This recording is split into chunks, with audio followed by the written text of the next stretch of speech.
The morning sun filtered through the cream-colored curtains in our kitchen as I poured myself a cup of coffee, listening to the soft hum of birds outside. I had always loved mornings like this, quiet, peaceful, predictable. My name is Laura Bennett, and for the last 7 years, I've been married to Mark. We live in a quiet suburb just outside of Portland, Oregon, in a cozy 2-story house with a little garden in the back. Mark had a son from a previous marriage, Tyler, who is now 17 and just months away from finishing high school. Tyler had always been polite around me, respectful, but distant. He wasn't cold, exactly, but I always sensed there was a barrier between us, something unspoken. I never tried to push too hard. After all, I wasn't his biological mother. His mom had passed away when he was just 10, and I understood that no one could fill that void. Still, I tried my best to support him, offering help with homework, attending school events, even leaving little notes in his lunch when he was younger. Mark said Tyler appreciated it, even if he rarely said anything. Over the years, I had come to care for him deeply, as if he were my own. But I never truly felt I knew him. That started to change one rainy Thursday afternoon.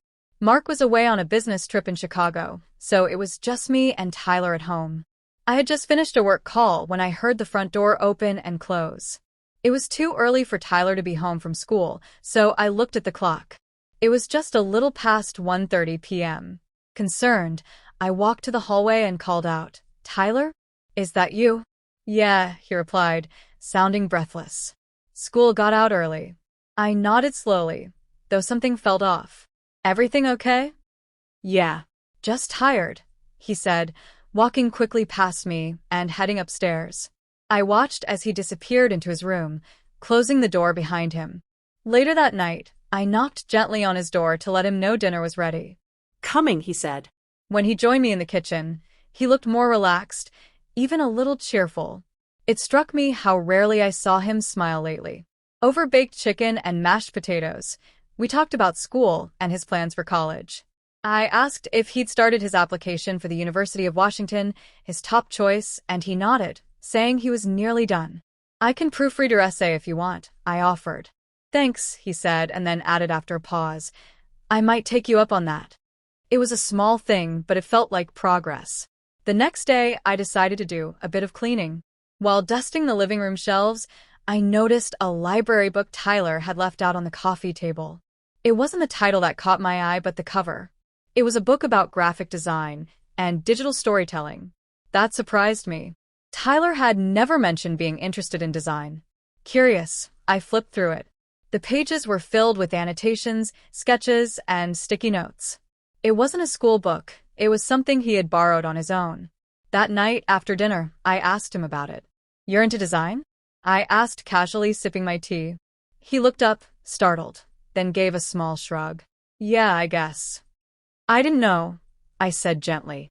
"It's just a hobby," he replied, as if brushing it off. "It's a pretty cool one," I said with a smile. "You're really talented." He looked down, trying to hide a smile, and something shifted in that moment. For the first time, I saw a glimpse of the real Tyler, the creative, thoughtful kid behind the quiet mask. Over the next few weeks, we slowly grew closer. He started sharing some of his designs with me, even asking for feedback. He was good, better than good, actually. His portfolio was filled with intricate illustrations and animated clips that told stories without words. I was impressed. Then one evening, while Mark was watching TV, Tyler knocked on my home office door. "Can I show you something?" he asked. "Of course." He handed me his tablet and opened a video. "I made this for a contest." I watched the screen as colors danced into shapes, evolving into a story of a boy lost in a world of shadows, only to find light through small acts of kindness. It was beautiful, moving. When it ended, I realized I had tears in my eyes. "Tyler," I whispered, "this is incredible." He looked away, his voice barely audible. "I didn't think you'd get it." "I do," I said, placing a hand on his shoulder. "And I'm so proud of you." After that night, our bond deepened. He started joining me in the kitchen, helping with meals, even sharing stories from school. One night, while we were cooking together, he said, "You know, I never thought I could talk to you about this stuff." I'm glad you feel like you can now, I said. I want to be someone you trust. He nodded slowly, his eyes serious. There's something else, something I haven't told Dad either.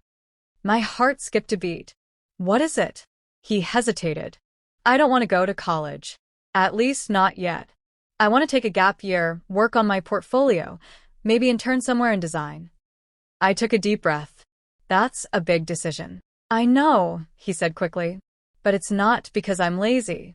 I want to be serious about this. I've already started looking at design studios in Portland. There's one that offers internships to students right out of high school. I looked at him, really looked at him. He wasn't a boy anymore. He was becoming a young man, confident in his own path. I think that's brave, I said honestly. But you should talk to your dad about it too. He nodded. I will. I just wanted to tell you first. Later that week, Mark returned from his trip. Over dinner, Tyler brought it up. At first, Mark was surprised, even a little resistant. But as Tyler explained his passion, showing his work and plans, Mark softened. By the end of the conversation, he agreed to support the idea, as long as Tyler promised to apply to college during his gap year, just to keep options open. Things felt lighter after that.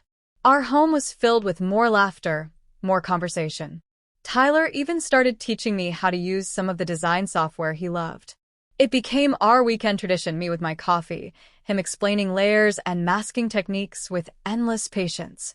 One afternoon, while going through the attic looking for old photo albums, I found a box I didn't recognize. Inside were several sketchbooks, each filled with drawings. Some were of fantasy worlds, others of people, familiar faces. I flipped through and gasped when I found a portrait of me. It was from 2 years ago, drawn with incredible detail. I was reading a book in the garden, a look of quiet focus on my face. At the bottom, he had written, "She always sees more than I realize." I held the sketch close to my chest, overcome with emotion. In that moment, I realized just how much Tyler had been observing, processing, growing. He wasn't just discovering himself, I had been discovering him too. That night, I left the sketchbook on his desk with a sticky note. You see more than you realize too.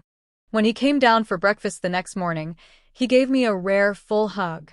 Thank you, he whispered. For what? I asked. For everything. As the months passed, Tyler flourished. He landed an internship with a small design firm downtown and threw himself into his work. He even started a YouTube channel, sharing tutorials and short animated stories, quickly gaining a following. Mark and I cheered him on every step of the way. I often think back to that rainy Thursday,